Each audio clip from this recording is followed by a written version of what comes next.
बिस्मिल्लाहिर्रहमानिर्रहीम। अस्सलामुअलैकुम।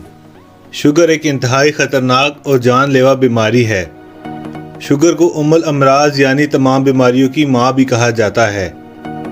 शुगर में लगने वाला ज़ख़म जल्दी ठीक नहीं होता, बल्कि बाज़ औक़ात ये बढ़ते बढ़ते बहुत ख़तरनाक शक्ल इख्तियार कर लेता है। ज़ख़म से खून और पीप आना और आखिरकार गैंग्रीन बन जाता है। शुगर की अलामात क्या हैं, शुगर की वजूहात और इसकी प्रिवेंशन क्या है, इस पर मैं वीडियोस बना चुका हूँ, जिनका लिंक आपको डिस्क्रिप्शन में मिल जाएगा। इस वीडियो में बहुत ही ज़बरदस्त घरेलू नुस्खा बताने जा रहा हूँ, जो बनाना और इस्तेमाल करना बहुत आसान है और खाने में भी मज़ेदार है। जो लोग एंटीबायोटिक्स खा खा कर तंग आ चुके हैं, एक बार ज़रूर आजमाएं। इंशाअल्लाह एक हफ़्ते में रिज़ल्ट मिलेगा। मैं हेल्थ टॉपिक्स पर वीडियोस बनाता हूँ। मेरी तमाम वीडियोस आसान अल्फाज में होती हैं और इनका reference US national medical library से मिल सकता है। अगर आप मेरी मज़ीद वीडियोस देखना चाहते हैं तो प्लीज़ वीडियो को लाइक कर दें और चैनल को सब्सक्राइब कर दें। इस नुस्खे में शामिल अज्जा से एक बहुत ही मज़ेदार चटनी बनती है। ये मज़ेदार सी चटनी मैदे के अमराज और हर किस्म की शुगर के लिए मुफीद और आजमूदा है।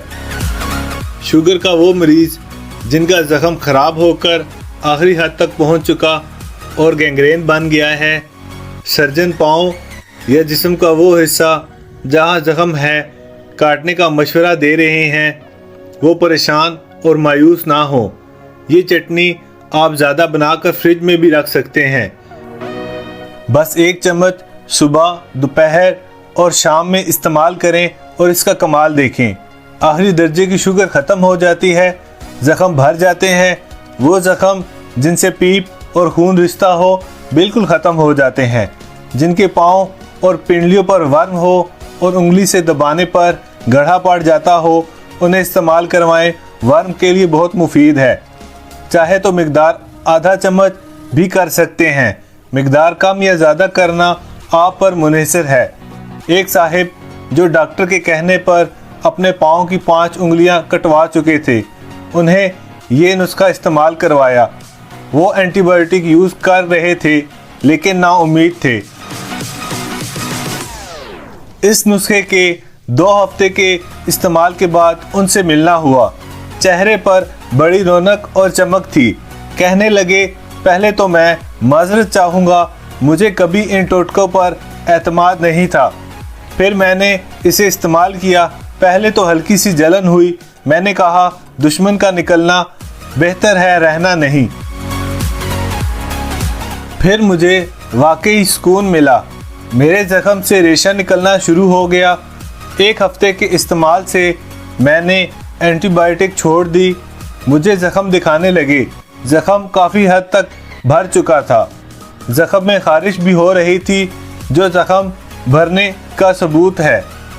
फिर कहने लगे, एंटीबायोटिक खा खा के मेरा मैदा तबाह हो गया था।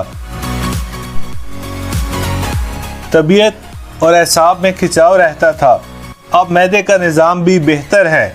जिस्म फ्रेश और बेहतरीन नींद सोता हूँ, हर चीज़ खाता हूँ। और यही बार बार कह रहे थे, मेरा पाँव कटने से बच गया। इस नुस्खे के अज्जा नोट कर लें। लहसुन देसी छिला हुआ 25 ग्राम, अदरक देसी सब्ज़ 50 ग्राम, पुदीना देसी सब्ज़ 50 ग्राम, अनारदाना 50 ग्राम। अगर पुदीना और अदरक सब्ज़ ना भी मिले तो खुश्क इस्तेमाल कर सकते हैं। इन सब को मिक्स करके इनको ग्राइंड कर लें, एक चटनी बन जाएगी। इस चटनी को 1 चम्मच सुबह, दोपहर, शाम, नाश्ते और खाने के बाद इस्तेमाल करें। ये एक हैरत अंगेज़ एंटीबायोटिक का काम करेगी। इससे आप शुगर, पुराने ज़ख़म, गैंग्रीन, पंडलियों में वर्म, मैदे के अमराज में इस्तेमाल करें और इसका 100% कमाल देखें।